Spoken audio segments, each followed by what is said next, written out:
Hello and welcome from Dave M0OGY. Hope you're all doing well. Well, today's review is a very special radio. Now, you know I'm very interested in classic radios, vintage radios, and I have quite a large collection. This one's come, but it's not all what it seems. I'll tell you what the radio is, and then we'll go further into it and show you some of the very special modern features involved. So what it is, it's a Westland 707 which was originally built between 1981 and 1984. It uses a PT BM125A4X Cybernet Electronics Corporation PCB. It was built by Cybernet. You know, we had two major players back in the day. One was Cybernet and the other one was obviously Uniden. So originally this radio would have been 160 channels, low, mid, high and super high, just into the amateur radio bands. The original power output was 7.5 watts on AM, 10 watts on FM and 12 watts single sideband. It looks a lot like same radio as at the Lafayette Alpha Foxtrot Sugar 640. Now, the story with these radios, I'm pretty sure this is probably one of those. Around 3 years ago, 100 came to light on eBay, 100 new old stock versions.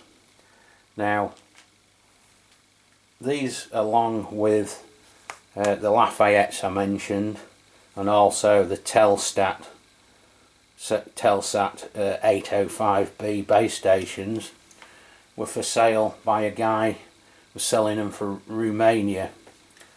And the story goes that there was a bankrupt stock from Switzerland.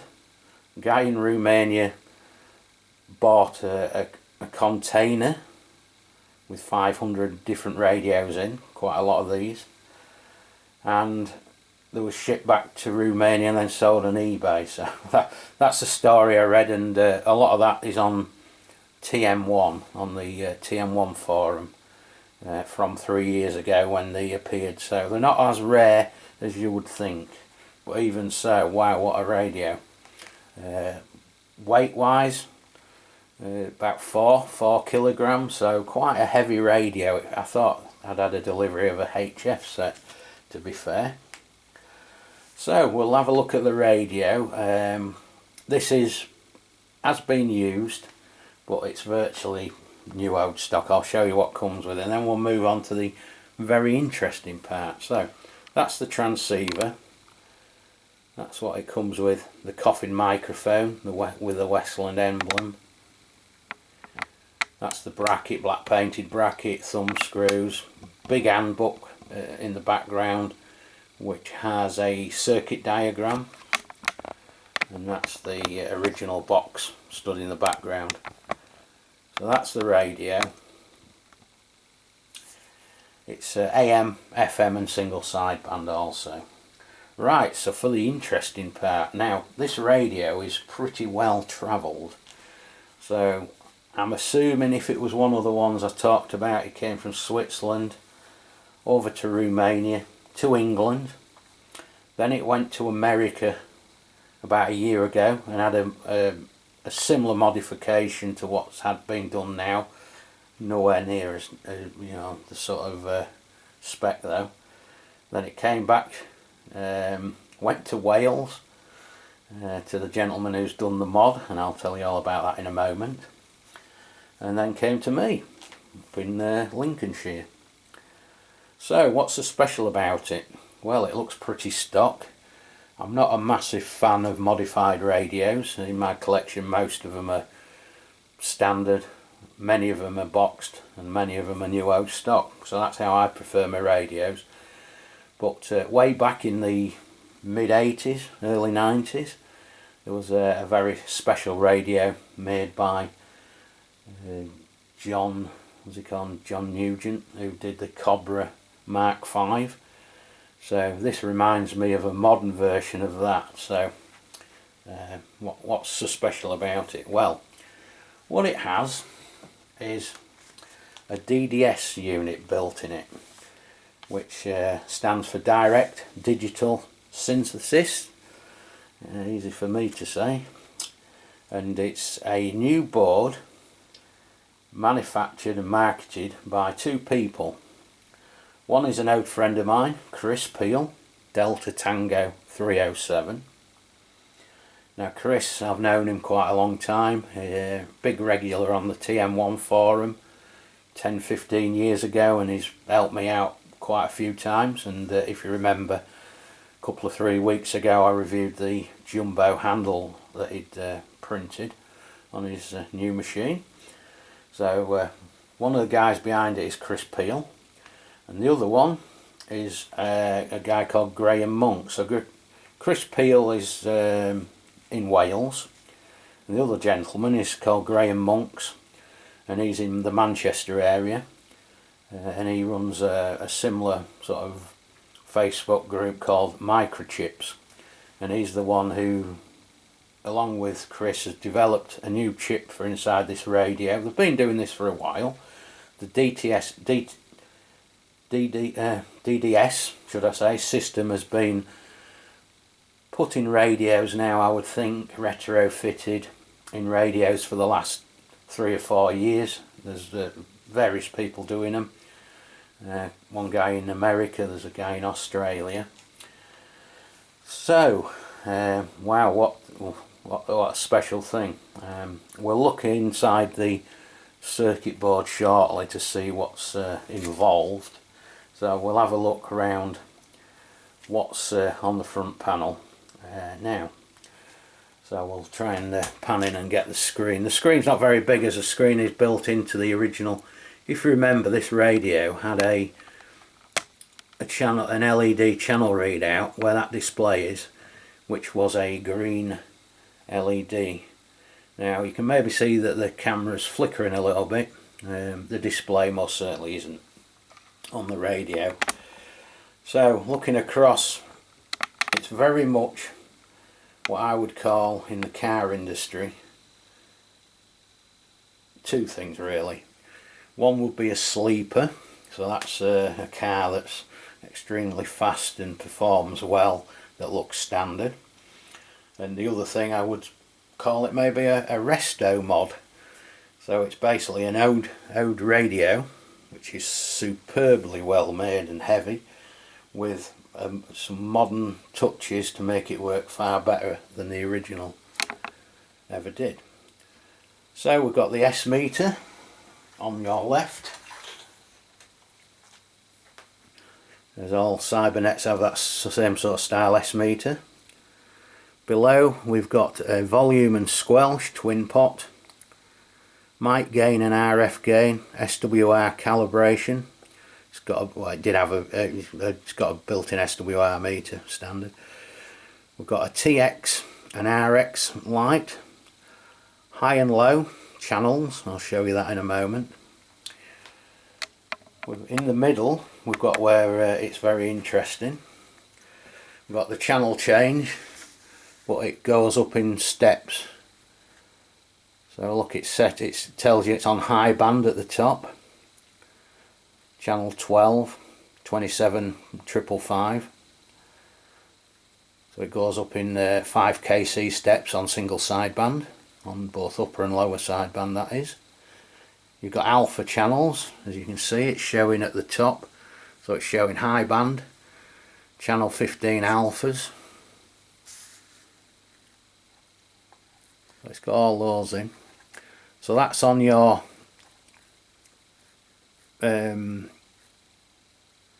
high band. So this unit, this encoder, you can have it so it actually everything's done on the one button on that single control. If you're running a radio such as say Uniden, Cobra 148 GTLDX or something that's been modified, so you can have it all on this encoder, but I preferred it as it's got the 4 band switch, it was added onto the band switch, so it still works pretty much as stock. So I'll show you what we've got. So we've got band A, as we can see. We've got band A, which is mid band, channel 1. So you've got your 40 channels on the mid band, AM and FM. Well, obviously got sideband as well. Then you've got high band, which is where, you know, your free band area is. Moving up to C, we've got the UK FM, so it's got the 40 channels, the offset frequencies. You can just see at the bottom, it is quite small, the frequency on there on channel, so it goes instantly. Also, it goes back to the calling channels, so 27555 for single upper sideband, and the calling channel, channel 19. So it's all programmed in. So this unit, it's programmed into the, you know, the software, etc. So whatever radio this is fitted in, it's suitable for that radio. It's really clever, this design. So yeah, you've got the UK FM, so we've gone from A to C, and band D, this is something specially I wanted. Now you can see it's moved up onto the high band, that lights up. It's gone on to 10 meters, so it goes up well into the 10 meter band, 45 channels of it. So where are we at? Goes up to where are we? I think the top of the frequencies, I think it says 45. Yeah, so that's the top. So it goes up to 28.755 megahertz.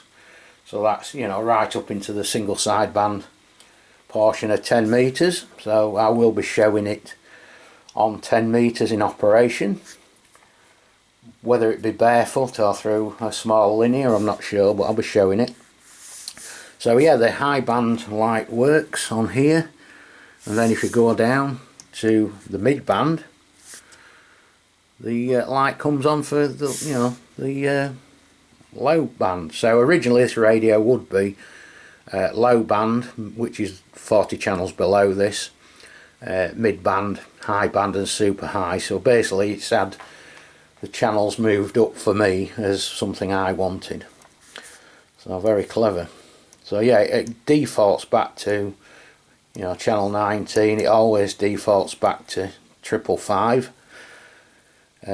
When you go into the FM mode, so we're in sideband now, it automatically goes to 10 kc steps.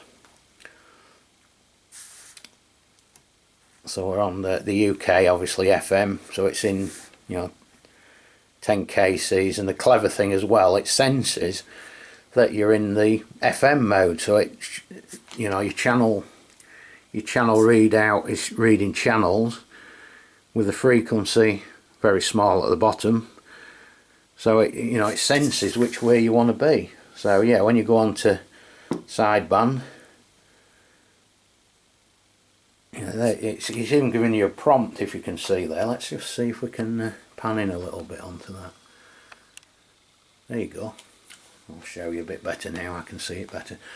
So as I flicked it on UK FM into the sideband mode, obviously you never run sideband on UK FM, it's giving you a prompt. Look, UK 40, change to FM. So it's even sussing out that you've been a bit of a diddly donk and you've got it on sideband. There you go, back to FM, job's a good one. So very clever indeed. So yeah, we'll just show you again so you can see it on the readout. So low band, which is the EU40, the SEPT band or the FCC band in the channel mode. High band, which is the free band, so it senses, it's on frequency, channel 19 UK FM, then to 10 meter band. So you obviously would run in the upper sideband mode. There you go, it's showing you even 10 into it. Look, there you go. So what a clever device. So yeah, I'll tell you a little bit more about it before we have a look inside the circuit board, and we'll go from there.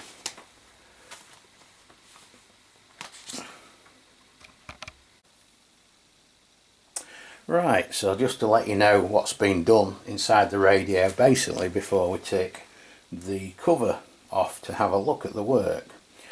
So, one modification to your right at the bottom, when it went for its modifications originally to America, it had a 10-turn clarifier fitted, absolutely smooth, so it's got a different clarifier control fitted in it. But the work done recently by Chris, it has the new, the very latest circuit board, the DDS board. So that's the latest one that's been marketed by both Chris and Microchipz. So that's fitted inside it. It has the Microchipz VCO board fitted. Now this basically takes place of what years ago you would have circuit boards fitted called an EEPROM board, where they had to cut the tracks on the radio. This VCO board takes place of that. A lot easier to fit, you ain't got to cut tracks or bodge it up or anything. And it doesn't have various things like the FM TX audio mod done, which has also been a bit of an Achilles heel with Cybernet based radios. So it has that fitted. As I say, it's got the you know, the latest DDS board. And this particular radio, as it was built for me to my specification, whilst it does have a Roger beep installed from the factory, I asked for an additional one. Again, Microchipz makes this. It's a small circuit board, and it's a high gain beep board, so I've got a high gain beep on board. You can't have a Cybernet without a high gain beep. Obviously it is switchable, as it won't be too too welcome on 10 meters. So some of the costing.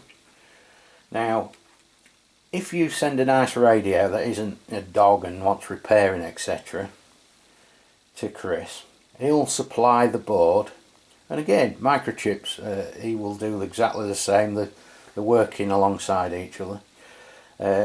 Chris will fit the board, supply it for £100 for the main board. Fit the conversion, that's cheap as anything really, and the work's top notch. If you want to buy the high gain beep and fit that yourself from Microchipz, and again I'll put a link below in the description so you know where the website is. So the high gain beep is £18 plus £4.40 P&P. The VCO board, that's just £10 plus £4.40. So we're not talking massive money to make one hell of a radio here. A lot cheaper than a lot of people charge for doing this. These two guys have done it as a hobby. Obviously they want to get the costs back, maybe make a little bit of money, but they are hobbyists who certainly seem to know what they're doing looking at this. So yeah, very good. So in the next part of the video we'll whip the bottom cover off and have a look at these boards that's been added and just see how they're installed. So catch you in a moment.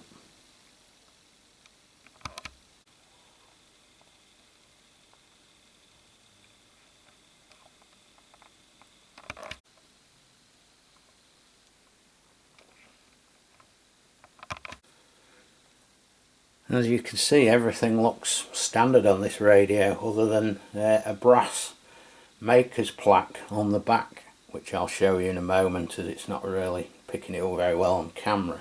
But yeah, just standard. It's got the antenna socket there, we've got the serial number, the plaque, got the two leads, 3.5mm jack plugs. On this radio it's the 2-pin Cybernet power lead. So we'll just have a look at this plaque next and we'll move on inside the radio.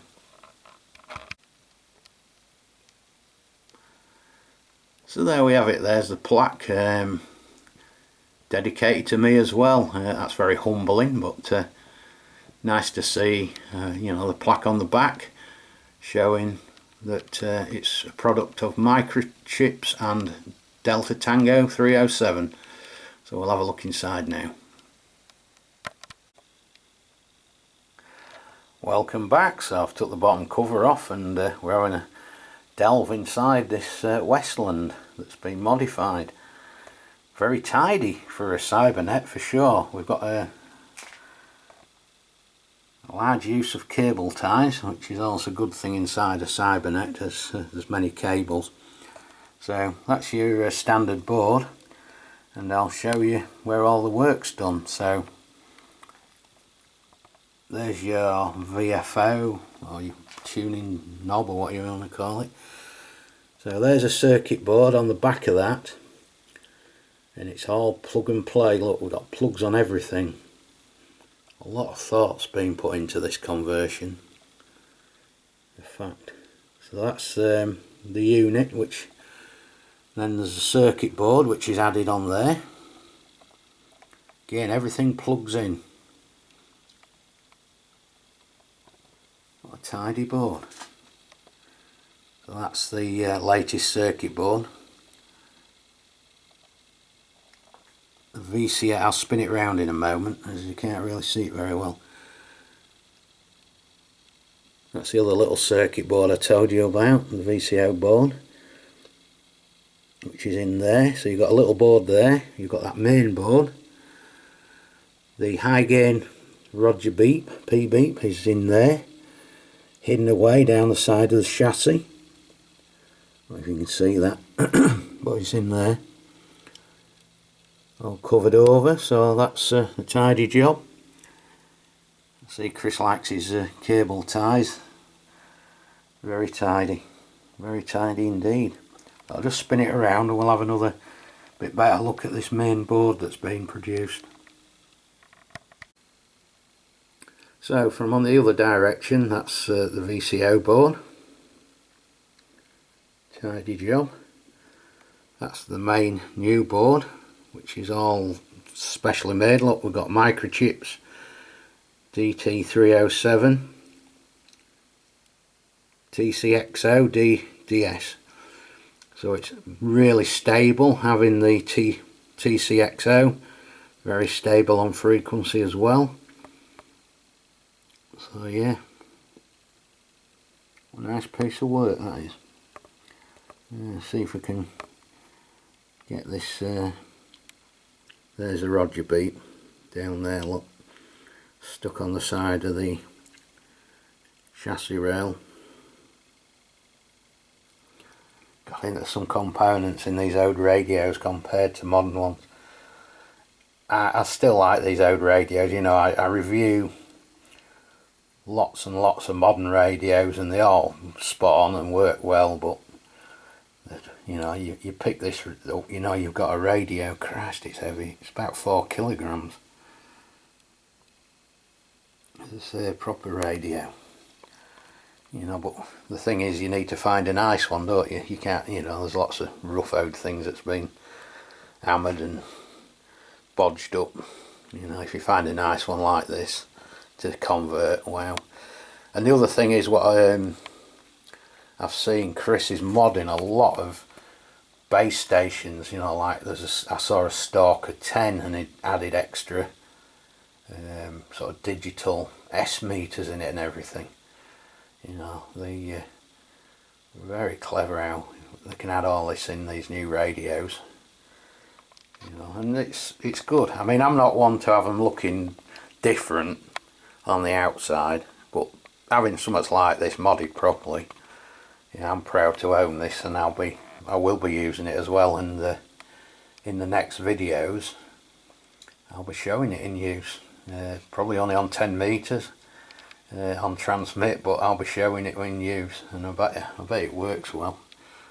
I'm sure it'll work well.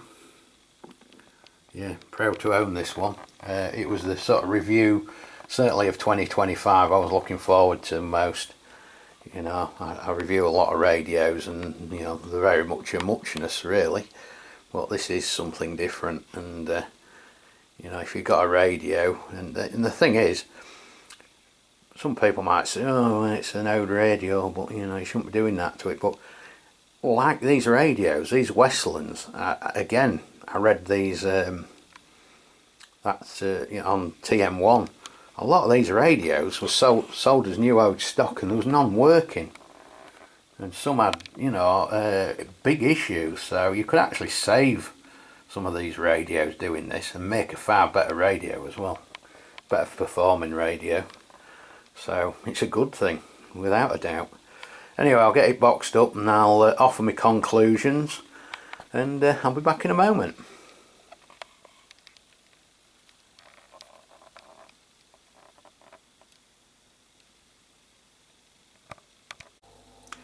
Just one final look from the top of the radio. Again, most modern radios you take the top cover off and you can't see anything. Well, on this you certainly can. So as you can see, there's the original Cybernet circuit board. There's the new encoder that plugs in. Very tidy, that goes in there.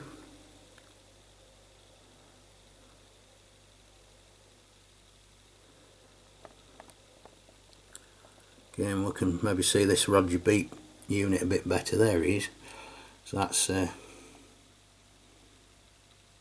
high gain beep, Microchipz high gain beep, which is stuck to the side of the chassis, out the way. Bit of room there, so you could add whatever out in there, couldn't you? So yeah. Right, I definitely will be back now. Get this top cover on. Just thought it wise to have a look from the top side, which I'm glad I did.